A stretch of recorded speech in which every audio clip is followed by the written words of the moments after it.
Hi, great to see you. I'm Jodie, and I'll be looking after both of you for the first month you're working here at the Amersham Theatre. I'll tell you something about the theatre now, then take you to meet two of the other staff. It's an old building, and it's been modernised several times. In fact, as you can see, we're carrying out a major refurbishment at the moment. The interior has just been repainted, and we're about to start on the exterior of the building.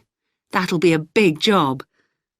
The work's running over budget, so we've had to postpone installing an elevator. I hope you're happy running up and down stairs. When the theatre was built, people were generally slimmer and shorter than now, and the seats were very close together. We've replaced them with larger seats, with more legroom. This means fewer seats in total, but we've taken the opportunity to install seats that can easily be moved to create different acting spaces. We've also turned a few storerooms over to other purposes, like using them for meetings. We try hard to involve members of the public in the theatre. One way is by organising backstage tours, so people can be shown round the building and learn how a theatre operates. These are proving very popular. What we're finding is that people want to have lunch or a cup of coffee while they're here, so we're looking into the possibility of opening a cafe in due course.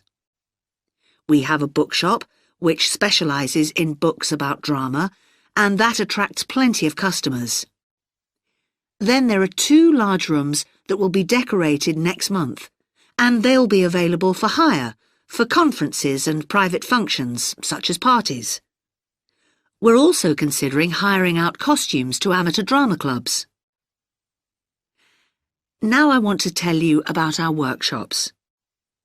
We recently started a programme of workshops that anyone can join. Eventually, we intend to run courses in acting, but we're waiting until we've got the right people in place as trainers. That's proving more difficult than we'd expected. There's a big demand to learn about the technical side of putting on a production, and our lighting workshop has already started with great success. We're going to start one on sound next month. A number of people have inquired about workshops on makeup, and that's something we're considering for the future. A surprise success is the workshop on making puppets. We happen to have someone working here who does it as a hobby, and she offered to run a workshop.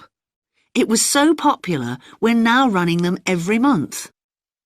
Now, a word about the layout of the building. The auditorium, stage and dressing rooms for the actors are all below ground level. Here on the ground floor, we have most of the rooms that the public doesn't see. The majority are internal, so they have windows in the roof to light them. Standing here in the foyer, you're probably wondering why the box office isn't here, where the public would expect to find it. Well, you might have noticed it on your way in. Although it's part of this building, it's next door, with a separate entrance from the road.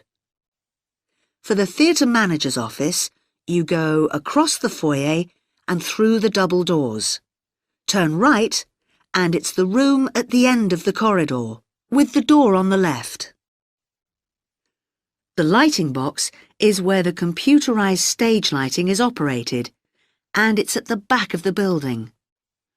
When you're through the double doors, turn left, turn right at the water cooler, and right again at the end. It's the second room along that corridor. The lighting box has a window into the auditorium, which of course is below us. The artistic director's office is through the double doors, turn right, and it's the first room you come to on the right-hand side. And finally, for the moment, the room where I'll take you next, the relaxation room. So, if you'd like to come with me...